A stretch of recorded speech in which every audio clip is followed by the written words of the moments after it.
Tal vez lo sientes en la mandíbula, en los hombros que suben solos, en ese momento de las 3 de la mañana donde la mente no para. O es más difuso, llegas agotado al final del día pero no puedes desconectar. Buscas ruido porque el silencio se siente incómodo. Y ya no recuerdas cuándo fue la última vez que tu cuerpo estuvo verdaderamente quieto. Si algo de eso resuena, lo que vamos a explorar hoy te importa, porque lo que describes no es ansiedad por naturaleza, ni debilidad, ni falta de voluntad. Es un sistema nervioso que aprendió a quedarse en modo alerta y que ya no sabe cómo salir solo. Es biología, y la biología tiene soluciones precisas.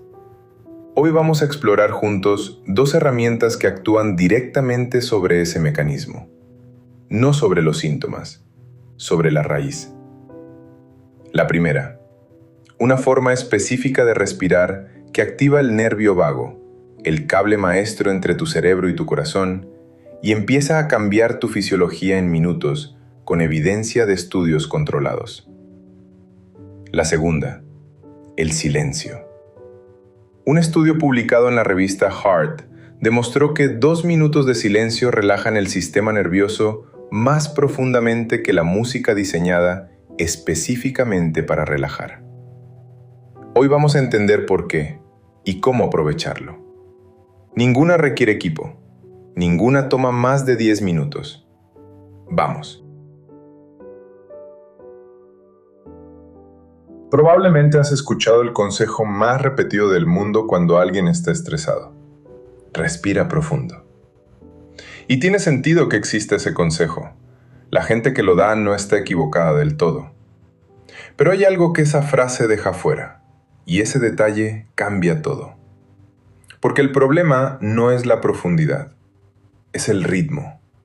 Tu sistema nervioso no responde a cuánto aire metes, responde a cuándo exhalas y a qué tan lento haces todo el ciclo. Cuando entendemos esto, la respiración deja de ser un consejo genérico y se convierte en una intervención biológica precisa. Pero para entender por qué el ritmo importa tanto, necesitamos conocer al actor principal de esta historia. Y probablemente ya lo conoces de nombre, aunque no supieras bien qué hace. El nervio vago es el 10º par craneal, pero ese dato técnico no dice nada de lo que realmente hace. Piénsalo así. Imagina que tu cerebro y todos tus órganos necesitan comunicarse constantemente. El corazón necesita reportar cómo está. El intestino necesita enviar señales. Los pulmones necesitan coordinarse. Toda esa comunicación viaja por cables, y el nervio vago es el cable más importante de todos. Va desde el tronco cerebral, baja por el cuello, pasa por el corazón, los pulmones, llega hasta el abdomen. Es literalmente el hilo que conecta tu cerebro con casi todo tu cuerpo. Ahora, lo que muy poca gente sabe y que los investigadores tardaron en descubrir es esto. El 80% de las fibras del nervio vago son sensoriales. Es decir, van del cuerpo hacia el cerebro, no al revés. Esto significa que tu cerebro escucha al cuerpo mucho más de lo que le ordena. Y si el cuerpo manda señales de alarma, el cerebro entra en modo alerta. Pero si el cuerpo manda señales de calma, el cerebro empieza a calmarse. Y aquí está la puerta que la respiración abre. El neurocientífico Stephen Porges desarrolló lo que hoy se conoce como la teoría polivagal, que reformula cómo entendemos el sistema nervioso autónomo. Según Porges, no tenemos solo 2 modos, acelerado o frenado. Tenemos 3 niveles organizados evolutivamente. El nivel más básico, el más antiguo, es el que compartimos con los reptiles, inmovilización. Congelarse ante el peligro extremo, colapso. El nivel intermedio es el sistema simpático, lucha o huida.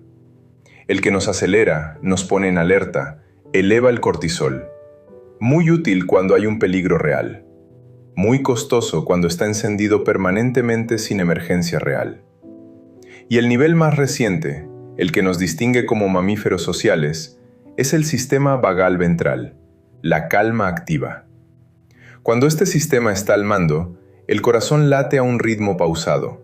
Podemos conectar con otros, podemos pensar con claridad, podemos descansar de verdad. La pregunta entonces es, ¿cómo activamos ese tercer nivel cuando el segundo se ha vuelto el modo por defecto? La respuesta está en el nervio vago. Y la respiración es la forma más directa de hablarle. Existe un fenómeno que los cardiólogos conocen bien, pero que casi nadie menciona en una conversación cotidiana. Se llama arritmia sinusal respiratoria, que suena complicado, pero el mecanismo es elegante y simple.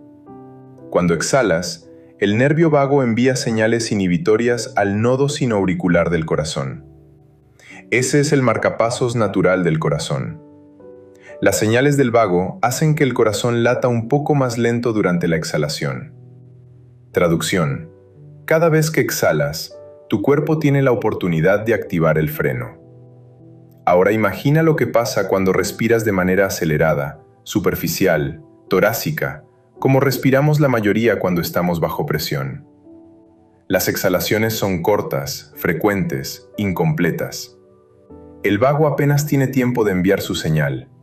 El freno casi no funciona. Pero cuando la exhalación se hace lenta, prolongada, completa, el nervio vago tiene tiempo de trabajar. Y la señal de calma llega al corazón. Y del corazón sube de regreso al cerebro. Esto no es metáfora, es fisiología. Más adelante vamos a ver cómo esto se traduce en un protocolo específico. Pero primero, necesitamos entender por qué el ritmo del corazón es tan importante como indicador de la salud de todo el sistema nervioso.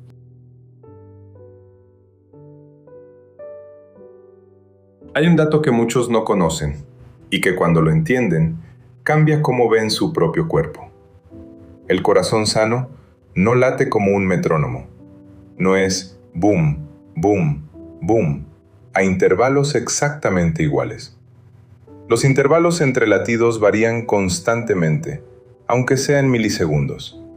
Y esa variación, lejos de ser un problema, es una señal de salud. A eso se le llama variabilidad de la frecuencia cardíaca, o HRV, por sus siglas en inglés.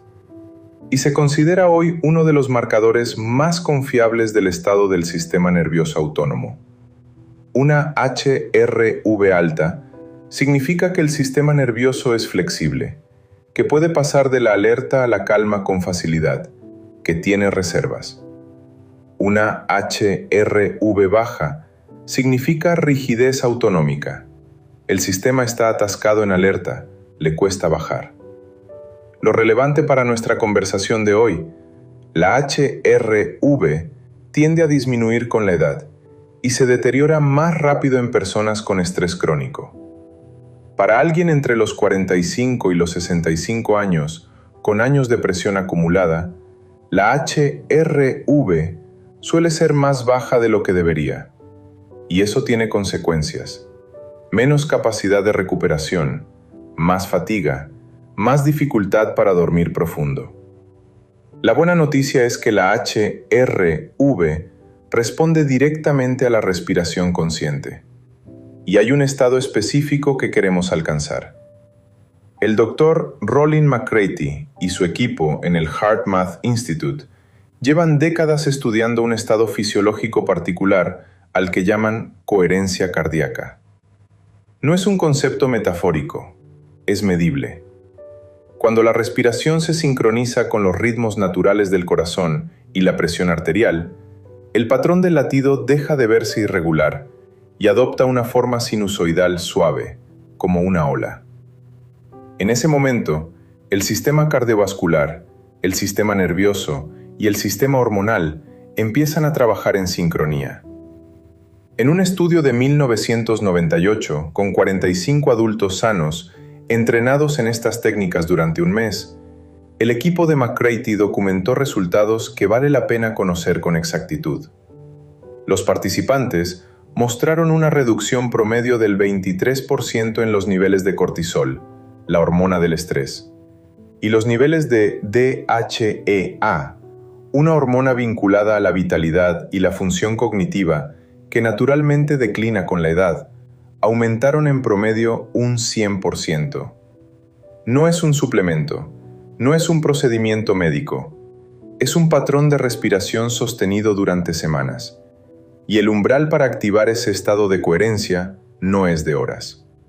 Los investigadores identificaron que con apenas 5 minutos a la frecuencia correcta, el sistema ya empieza a reorganizarse. ¿Cuál es esa frecuencia? Aproximadamente 0,1 hercios, que en términos prácticos significa 6 respiraciones por minuto.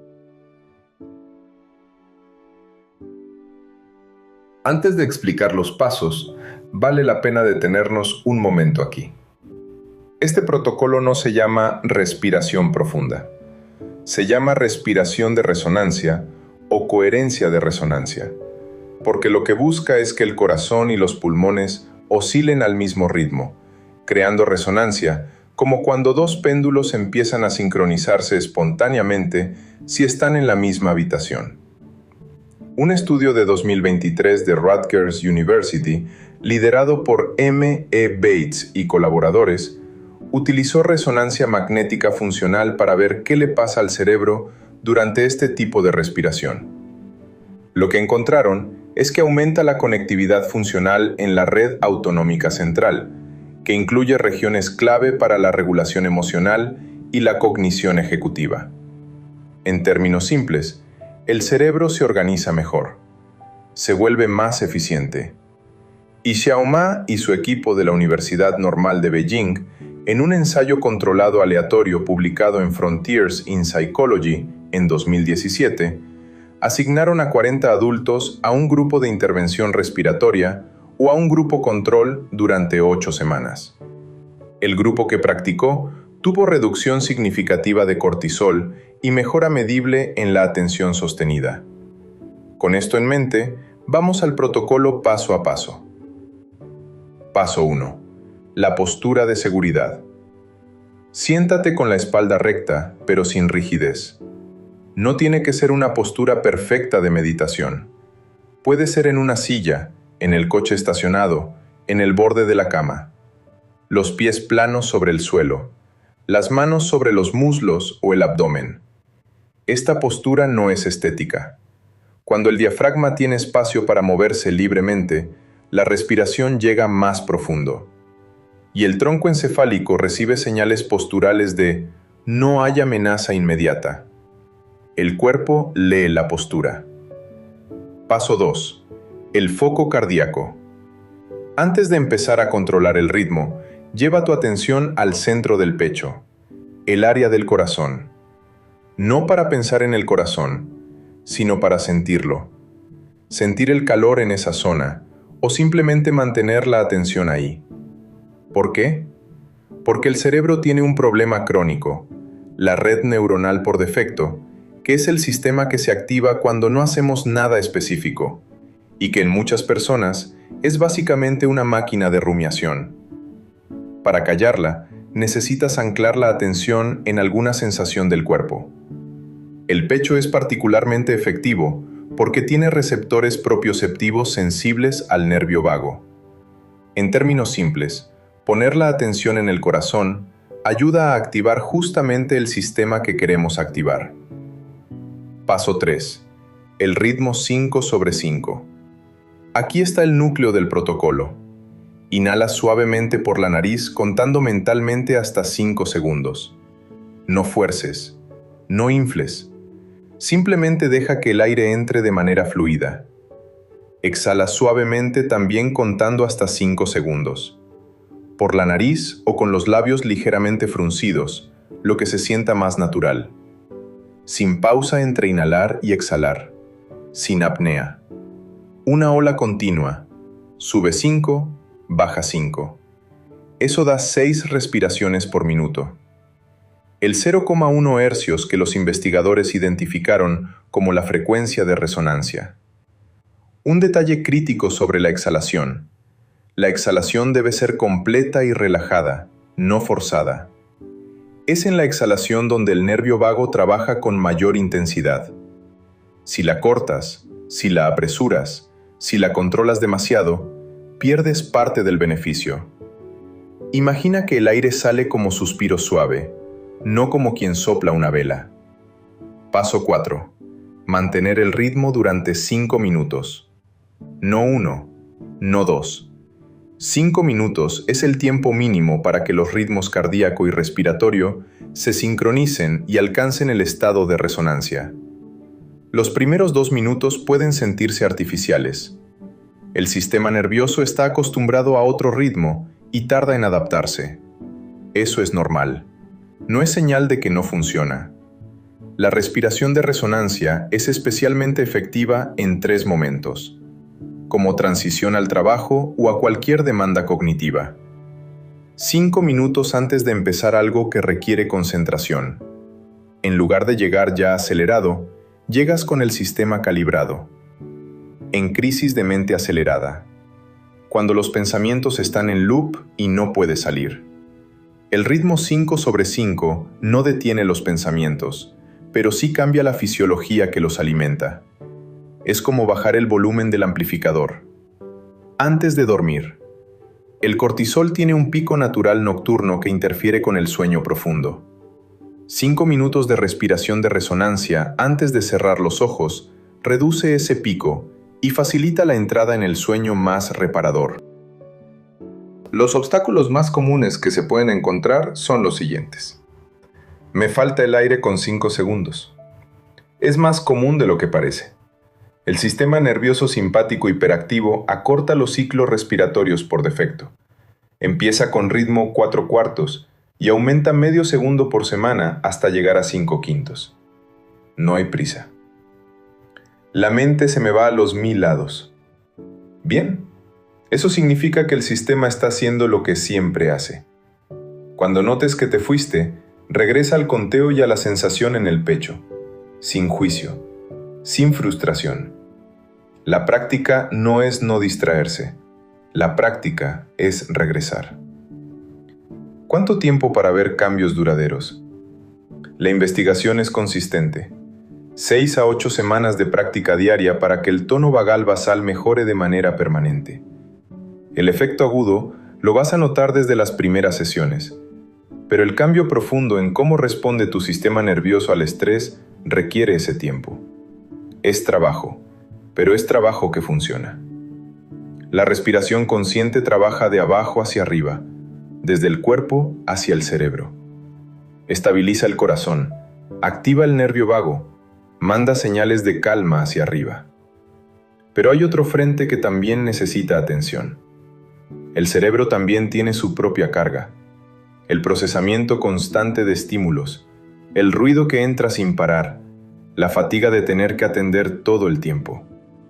Para ese frente existe otra herramienta, una que la mayoría de personas tiene justo enfrente y no aprovecha, y cuya efectividad, cuando la ciencia la midió, sorprendió hasta a los propios investigadores.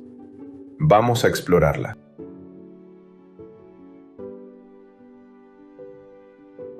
Hay un tipo de cansancio que es difícil de explicar, porque no viene de hacer demasiado físicamente. Es más profundo y más sutil. Es el cansancio de haber tenido que atender todo el día. La notificación que sonó, la conversación de fondo en el restaurante, la radio en el coche, el podcast mientras haces algo de casa, las noticias que pasan de fondo, la pantalla que nunca se apaga del todo. Ninguna de esas cosas por sí sola es devastadora, pero el cerebro las procesa todas, aunque tú no lo decidas conscientemente. Y ese procesamiento tiene un costo. Los investigadores Rachel y Stephen Kaplan de la Universidad de Michigan desarrollaron lo que hoy conocemos como la teoría de la restauración de la atención. Y su punto de partida es una distinción que vale la pena conocer. Hay atención dirigida, la que usas cuando te concentras en algo deliberadamente, cuando ignoras distracciones, cuando tomas decisiones. Esa atención es un recurso limitado, se agota, y cuando se agota, llega la irritabilidad, la dificultad para concentrarse en cosas simples, los errores que normalmente no cometerías. Y hay fascinación involuntaria, la atención que no requiere esfuerzo, que simplemente se activa cuando algo suave y no demandante llama la atención. El movimiento de unas hojas, la luz cambiando, el silencio entre sonidos. El silencio cae en esta segunda categoría. No exige nada del cerebro, y precisamente por eso le permite recuperarse. Pero aquí viene el dato que pocos esperan, y que convirtió al silencio de algo pasivo en un objeto de investigación científica seria.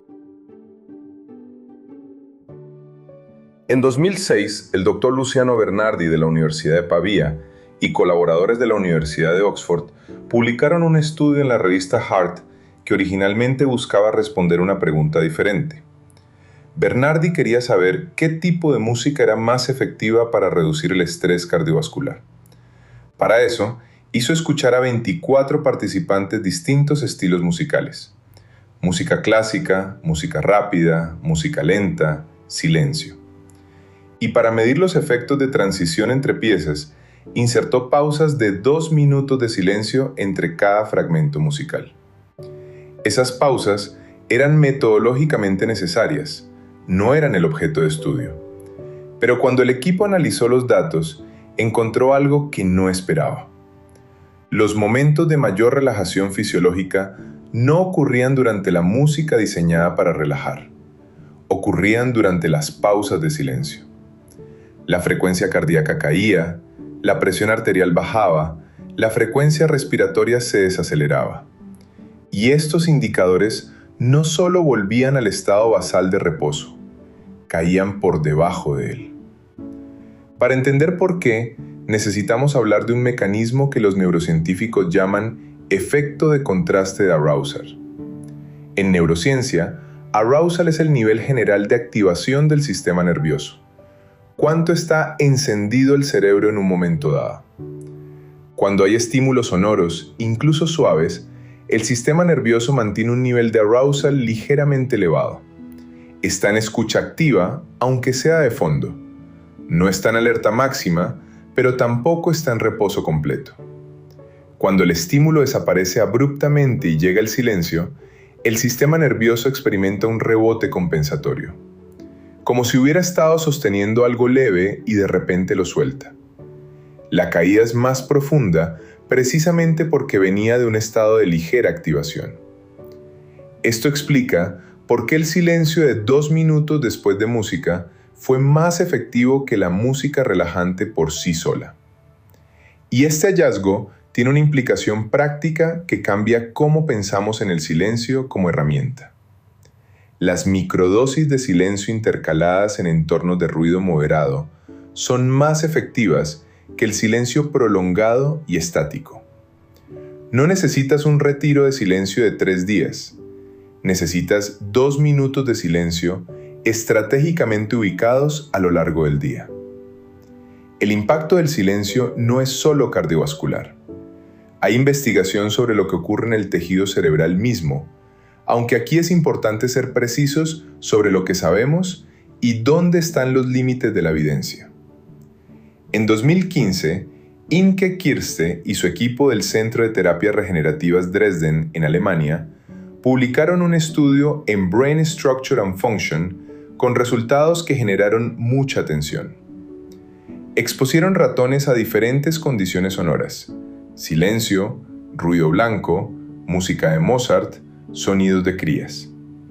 Y midieron el crecimiento de nuevas neuronas en el hipocampo, la región del cerebro más asociada con la memoria y el aprendizaje, usando un marcador celular específico. El silencio fue el único estímulo asociado con supervivencia y diferenciación significativamente mayor de nuevas células neuronales después de 7 días. Los sonidos no mantuvieron ese efecto a largo plazo. Ahora, los investigadores son cuidadosos aquí y nosotros también lo seremos. Este es un estudio en ratones.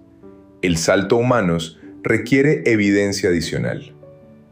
Pero el dato abre una pregunta que la neurociencia está apenas empezando a explorar con seriedad.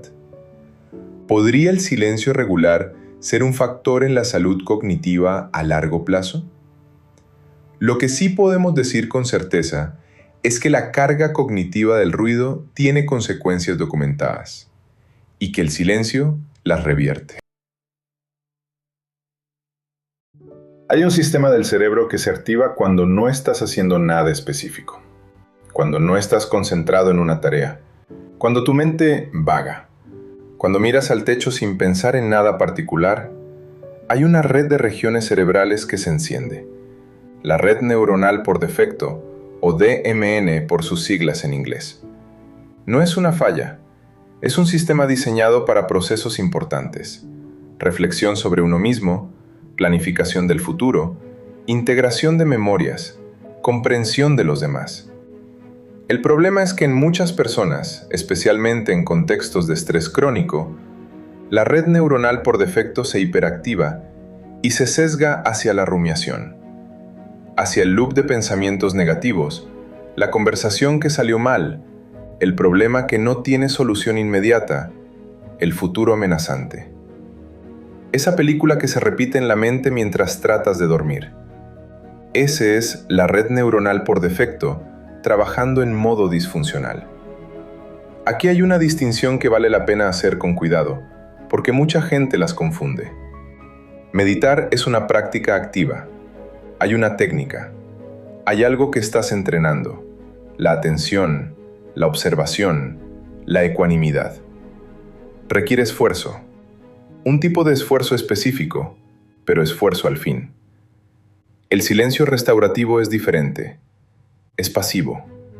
No hay técnica. No hay instrucción que seguir. No hay objetivo que alcanzar dentro de la práctica. El silencio restaurativo es simplemente dejar de meter más ruido. Esto importa porque hay personas que dicen: intenté meditar y me puse más ansioso. Y puede ser verdad. La meditación activa, cuando el sistema nervioso está muy sobreactivado, puede inicialmente aumentar la incomodidad porque estás dirigiendo atención hacia adentro de forma deliberada. No siempre es el primer paso correcto. El silencio restaurativo no exige nada del sistema nervioso, solo le quita la carga de procesar más centrada. Y eso ya es suficiente para que empiece la recuperación. Un estudio de 2025 publicado en Frontiers in Psychology por Chen y colaboradores, con 47 participantes, mostró que la exposición a entornos tranquilos con los ojos cerrados, sin estímulos visuales, producía una activación parasimpática equivalente a la experiencia de naturaleza visual completa. El silencio y la reducción de estímulos son motores primarios de la recuperación biológica, independientemente de la vista. Cuando el silencio se practica con regularidad, la red neuronal por defecto empieza a funcionar de manera más saludable. En lugar de rumiación, aparece reflexión. En lugar de loop de problemas irresolubles, aparece procesamiento creativo. La diferencia no es conceptual. Hay correlatos neurales distintos para estos dos modos. La red neuronal por defecto en silencio hace lo que fue diseñada para hacer: integrar experiencias, encontrar sentido, conectar el pasado con el futuro de manera constructiva. No quedarse atrapada en el mismo fragmento una y otra vez. Primero, una aclaración que hace más accesible todo esto. Silencio absoluto es raro y no es necesario. Lo que buscamos no es la ausencia de todo sonido. Es la ausencia de estímulos deliberados que el cerebro tenga que procesar activamente. El ruido de fondo de la ciudad, el viento, el sonido del refrigerador, esos no demandan procesamiento activo y el cerebro los filtra. Lo que sí demanda procesamiento activo es el lenguaje humano. Una voz hablando, una conversación en la radio, una notificación con texto, el podcast que pones de fondo. El cerebro está programado evolutivamente para priorizar el procesamiento de voces humanas. No puede elegir no procesar. Entonces, la definición práctica de silencio restaurativo es apagar el lenguaje, apagar las pantallas, permitir que el sistema auditivo descanse de tener que interpretar información. Ahora, veamos las microdosis de silencio estratégico que podemos practicar y cuándo usarlas. 2 minutos. El reseteo cardiovascular. Basado en el efecto Bernardi, 2 minutos son suficientes para producir un cambio medible en la frecuencia cardíaca y la presión arterial. Este es el formato más accesible. ¿Dónde? En el coche antes de entrar a casa, en el baño entre reuniones, caminando sin auriculares durante 2 minutos entre tareas. ¿Cómo? Simplemente no encender nada. No el teléfono, no la radio, no el podcast. Solo sentarse o caminar en la ausencia de estímulo deliberado. 5 a 10 minutos. Restauración atencional. Este es el rango donde la teoría de restauración de la atención de los Kaplan empieza a operar, donde la atención dirigida se recupera. ¿Dónde?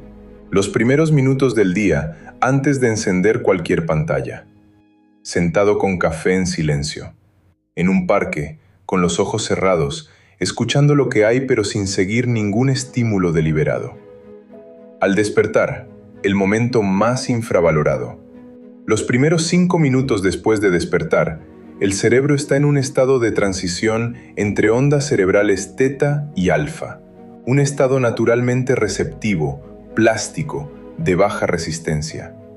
Encender el teléfono en ese momento es llenar un espacio de alta maleabilidad con el ruido de las notificaciones, las redes sociales, las noticias. Ese espacio podría usarse de otra forma. 5 minutos de silencio al despertar no requieren esfuerzo. Solo requieren no alcanzar el teléfono todavía. ¿Cuáles son los obstáculos más comunes y qué podemos hacer con ellos? El silencio me pone ansioso. Es una respuesta real y tiene una explicación fisiológica. Un sistema nervioso que lleva mucho tiempo hiperactivado puede interpretar la ausencia de estímulos como amenaza. El silencio se siente extraño y ese extrañamiento se lee como peligro. Si te pasa esto, no empieces con silencio absoluto. Empieza con sonidos naturales suaves, lluvia, viento, agua, sonidos que no tienen lenguaje y que el cerebro procesa en segundo plano. Y desde ahí, gradualmente, reduce incluso esos estímulos. 1 minuto, luego 2. El sistema se adapta. Apenas me siento en silencio, la mente se acelera más. Esto no significa que el silencio no esté funcionando. Significa que finalmente hay espacio para que los pensamientos que estaban aplastados bajo el ruido constante suban a la superficie. Piénsalo como cuando dejas de agitar un vaso con agua y arena. Al principio, puede parecer que hay más movimiento porque el sedimento empieza a subir antes de asentarse. El movimiento no creció. Solo es visible ahora que no estás añadiendo más perturbación. No pelees con los pensamientos. Deja que estén. El silencio exterior sigue siendo el ancla. Estas 2 herramientas no hacen exactamente lo mismo. La respiración consciente trabaja de abajo hacia arriba.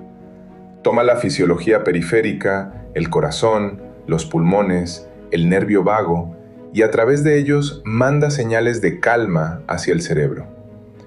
Es especialmente efectiva cuando hay tensión física activa, la mandíbula apretada, los hombros subidos, el pecho cerrado. Cuando el cuerpo necesita que alguien le avise que el peligro no es real. El silencio restaurativo trabaja reduciendo la carga de entrada. Quita estímulos que el cerebro tiene que procesar y permite que la corteza descanse, que la red neuronal por defecto se reorganice, que la atención dirigida se recargue. Es especialmente efectivo para la fatiga mental. Cuando sientes que ya no puedes pensar con claridad, cuando la concentración se fragmenta, cuando el cerebro está saturado aunque el cuerpo esté relativamente quieto. Si las usas juntas, el orden que la investigación sugiere como más efectivo es: primero la respiración, 5 minutos para entrar en el sistema parasimpático. Luego el silencio, 5 minutos para que ese estado se asiente. La respiración abre la puerta, el silencio permite cruzarla. Pero no son obligatorias juntas, cada una funciona sola. Y lo que importa es que encuentres cuál resuena más contigo como punto de entrada.